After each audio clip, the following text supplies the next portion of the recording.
Welcome to Center State CEO's semi-monthly podcast, Talk CNY, presented by NBT Bank. On Talk CNY, you get an inside look at the people, projects, and planning moving Central New York forward. I'm Andrew Fish, Senior Vice President of Member and Business Experience at Center State CEO, Central New York's leading business leadership and economic development organization. And I'm Kate Hammer, Business Coach and Member at Center State CEO. We are your hosts for Talk CNY. Take a moment right now to subscribe in your listening app for new episodes every other Wednesday. So we set out to really face the challenge of finding young people graduating their first career job. And what we found out was we were also helping the community attract and retain vital talent for their future. An interesting aspect of the program is that it keeps young professionals in the community, which then builds a dynamic that future graduates will see themselves, because there is this young professional network that they can envision a life in our community. So that's been a big win for Kingston. We've talked on our show before about how we're working to upskill local talent and attract talent to the region. On this episode, we will talk about how we as a community can retain talent. Many people may not realize that this region is a major producer of college-educated graduates. There are approximately 140,000 students who attend college here every year. In fact, 1 in every 10 residents of CNY is a college student. However, most of them leave after graduation. One approach to address this is the Career Apprenticeship Initiative, developed in Canada by our guest, Alan Rottenberg, founder of the Canadian Career Apprenticeship Initiative, and Donna Gillespie, Chief Executive Officer of the Kingston Economic Development Corporation. Welcome, Alan and Donna. Really great to have you both here today. Great to be here. Delighted to be here. Great. Thank you. Yeah. Both of your organizations are new to us, but have great impact here. So could you both tell us a little bit about yourselves and your organizations? I'm Alan Rottenberg, and I'm the founder of the Canadian Career Apprenticeship Initiative, which is established in 2018 and now is running in 7 cities across Canada with their universities, and are arriving now in Syracuse, which is exciting us very much. Ooh, wonderful. Absolutely. And I'm Donna Gillespie. I'm with the Kingston Economic Development Corporation in Kingston, Ontario. And we were fortunate to be the first Canadian city to pilot the apprenticeship initiative in Canada. So cool. Yeah. So talk to us a little bit about the Career Apprenticeship Initiative, Alan, and how does it work? Who does the focus? What's the outcomes? So we founded it based on an observation that there were a whole host of young, talented kids who were coming out of university, out of arts and humanities, and were failing to get their first career job. And this was a tragic and sad thing to observe, because their parents themselves all had arrived at this beautiful moment. You're out of school, go live your life, and they'd end up back in the basement of their parents' house without a job, or they'd have a McJob. Just didn't seem right. And so I proposed the concept to the folks in Kingston and Queen's University, and we launched it in 2018. And the first impact is we launch young graduates' careers right when it's supposed to happen, when they graduate. That's great. The second thing which we found out was that towns and cities where we are, and this will apply absolutely to Syracuse as well, have a tremendous need to hang on to those graduates because they're short of talent. So attracting and retaining talent turned out to be as important to this program as the launching of the kids. And that's how it's happened. We can definitely attest to that. It's an important thing. Yeah, especially now, right? So how many students are involved in this program? Why Syracuse? And what makes this program unique? So in Kingston, Ontario, we are successful in having 5 cohorts under our belt, and we've been able to connect over 50 new graduates with meaningful first careers in the community. So that is significant. And we have, as Kingston, a longstanding partnership with Syracuse and the Center for Economic Opportunity. And our communities are very similar in terms of demographics and population makeup, and a large pool of talented young people who tend, unfortunately, to leave rather than to stay in our communities. So I was able to introduce Alan to the Center for Economic Opportunity to look at piloting the apprenticeship initiative in Syracuse. So it's exciting because this will be the very first American city to take part. That's great. So in terms of the unique aspect of this program, there is a real matchmaking that kind of goes on in this process, right? Can you talk to us a little bit about what that looks like and kind of, I mean, a lot of people talk about, internships, apprenticeships and how that works, but what's kind of the without giving away too much if you don't want to, but what's kind of the secret of the success behind this apprenticeship program? In fact, in terms of trade secrets, this is a model that we believe can be applied to other partnerships and other targeted audience. We're targeted at arts and humanities graduates. Okay. We'd love for people to say, hey, this model works. We can use it for other groups that are coming out of university or other circumstances. So anything we do is transparent. Everything's available to everybody, Great. because the more young people who get in there and launch their lives, the better. It really fundamentally is a partnership between the city through their economic development group and the key higher education institutions. And they both have key roles. One has to attract and explain the program to the employers and say, here's a young graduate, doesn't have 2 years experience like you always ask for. Take that off the resume, please. Mhm. Let's have this young person, give them a chance. The apprenticeship is funded so to encourage the employer to say, well, okay, I'll take this young person, I'll invest in them, and I'll get a little compensation for that to mitigate the extra cost. On the other side, the university has to not only make awareness of the possibility of these, but prepare the kids so they do well in the interview process, because it is a competition. Only one person gets hired by each company. Mhm. So after the interview process, there is a matching where each graduating student ranks the employers in terms of who they wish to be hired by, and the same thing for the employer side. And then we try to match, top versus top to get as many matches as possible, so we have the most success going forward. Because success isn't getting hired, although it's a big moment. Sure. Success is a year from now, they're still there there. and they're going on Yeah. to a career. That's great. And you mentioned the partnerships with the schools and the universities. I know that here in our region, Syracuse University, Lemoyne College, and SUNY Oswego are all stepping up and being a part of this process and looking at launching that. And this is the first community in the U.S. that's launching this partnership. So we're really grateful for that. The longstanding partnership, obviously, with Kingston and the economic development team there, and Center State CEO, and now this opportunity is great. So we're really, really grateful for that. What lessons have you learned there through the first 5 cohorts that you're looking to apply in kind of this first U.S. partnership here? Well, there's a lot of lessons, and all positive.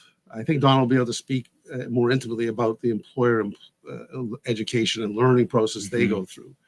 I think from the university point of view, one of the things they've learned is that not all graduating students are really ready and have the preparation required to step up to that interview process and have built the skills and understanding what it's going to take to be competitive. And so they're looking at their whole process and thinking, maybe I better start sooner with these kids. And maybe I have to do more work with them to get them up to that starting line with a better chance to win. I think that would be the lesson. It's a great thing. The other thing is the awareness in the community that there's this talent base that they're not taking advantage of is the 2 things that I would say were great lessons. Great. And from my experience working with employers, there is that learning curve, because this is changing the way your HR recruitment functions. We're not asking for 2 to 3 years experience. You're getting someone right out of university. And now with post-pandemic years, some youth really haven't had a lot of opportunity to have after-school jobs or summer jobs. So it's working with the employer to look at the job description, to adjust it, to go, okay, here are the basic skills we would like to bring in, and here's where we can create an onboarding program to provide that on-the-job training.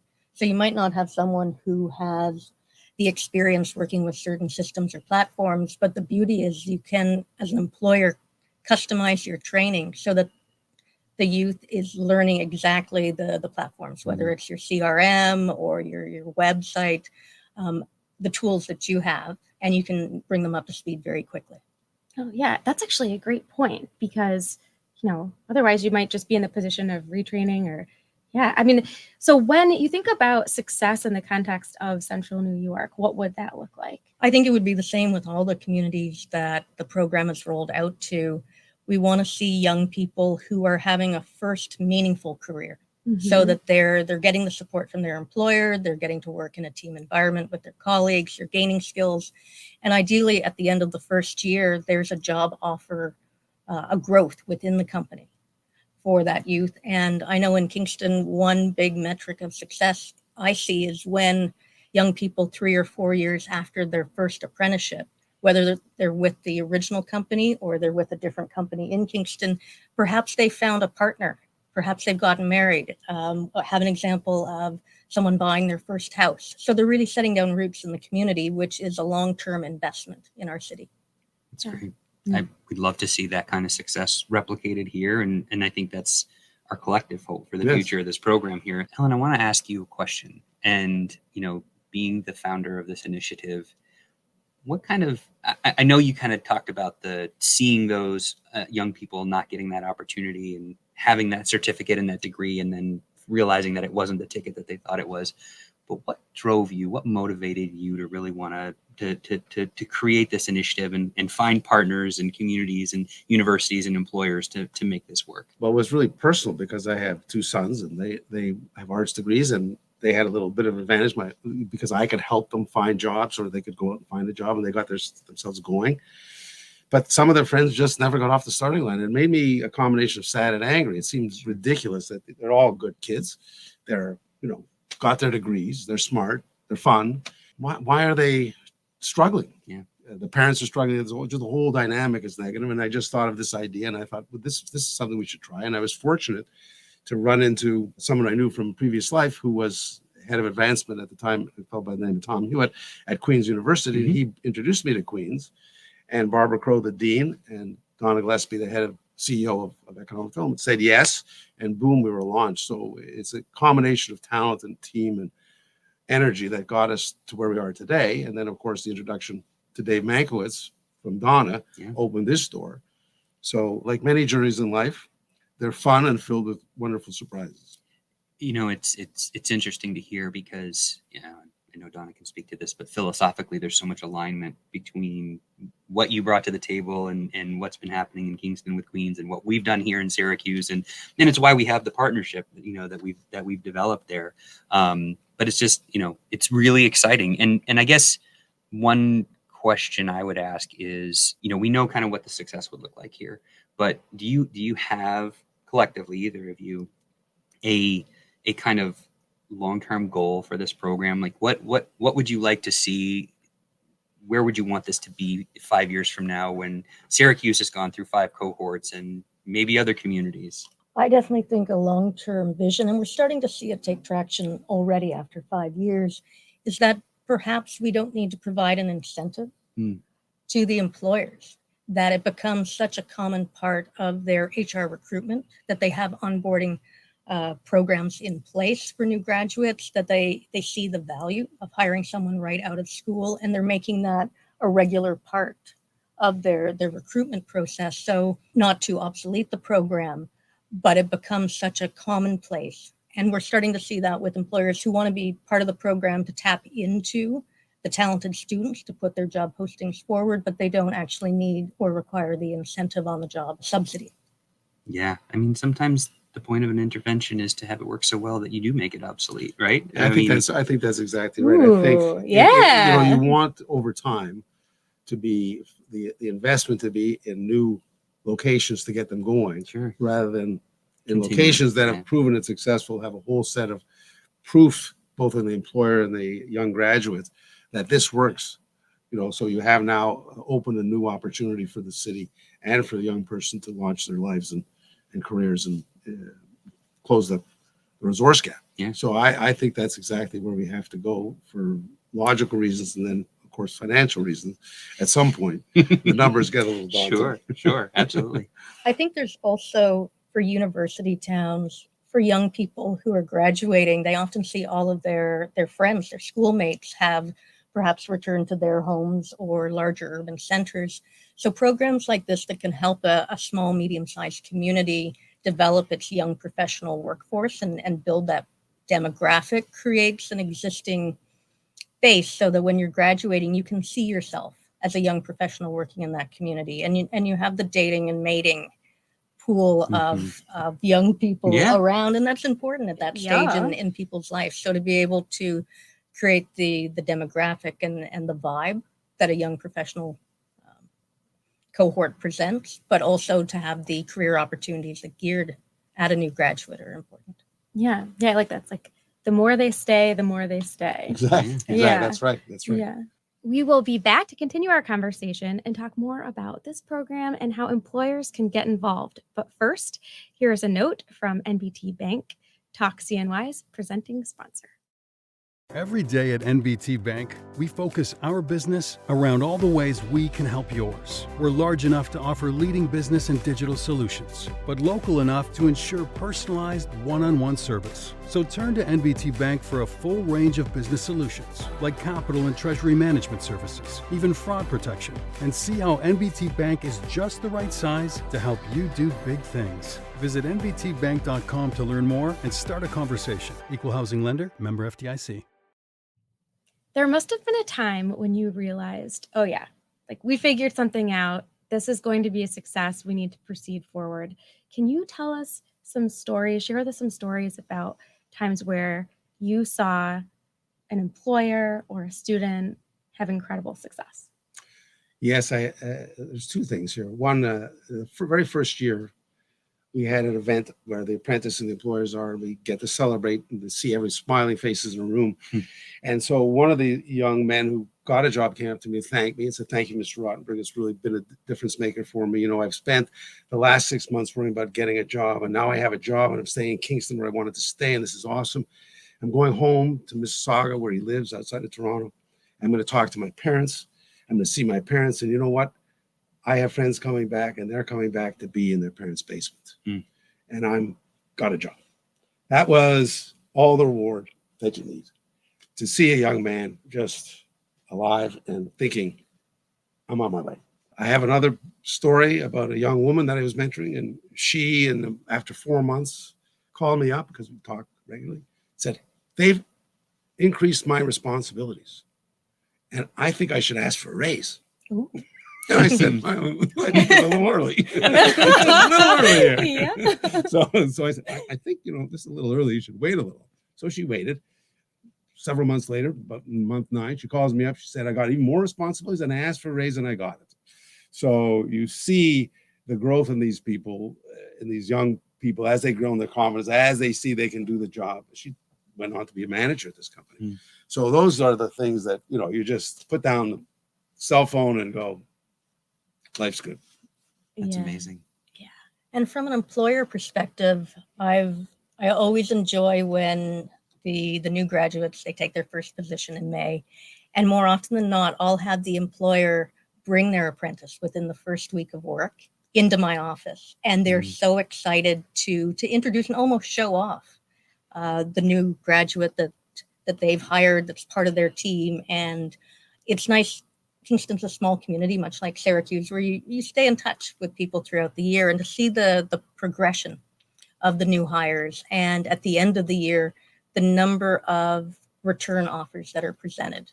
Because after 1 year, the apprentice has made themselves a key part of the company, and they're part of the corporate culture and part of the team and indispensable in many ways. So that's always nice to hear those stories. Yeah, that is such a cool tradition. I love that, just celebrating right at the onset. And I think the enthusiasm from the employers goes back to the conversation around employers are looking for talent, and this is a way to help inform them and get them to think differently about it and solve their problems in a more unique way, while also trying to retain some of that great talent that we have coming out of our institutions and universities. Alan, Donna, thank you so much for joining us today. Outstanding program. Thank you for partnering with us and bringing it here to Syracuse. We share your enthusiasm and your optimism that this program will change the way employers are thinking about these apprenticeships and have them go out and do them on their own, even without the financial incentive, because they know it's a way to help solve their talent problems and keep our young people in the community. Thank you for being here. Thank you, Angela and Kate. This was awesome. Thank you. Center State CEO's podcast, Talk CNY, presented by NBT Bank, is available on clickcny.com and all major podcast platforms. After each episode, you can join us on Click, where we will continue to talk about this topic and provide additional resources and links. In Click, you can listen to or watch every episode of Talk CNY. Click is Center State CEO's digital chamber platform, where our members connect, learn, and receive support from our staff. For new episode reminders every other Wednesday, be sure to subscribe in your favorite podcast listening app. If you're enjoying Talk CNY, consider leaving a quick review or a 5-star rating.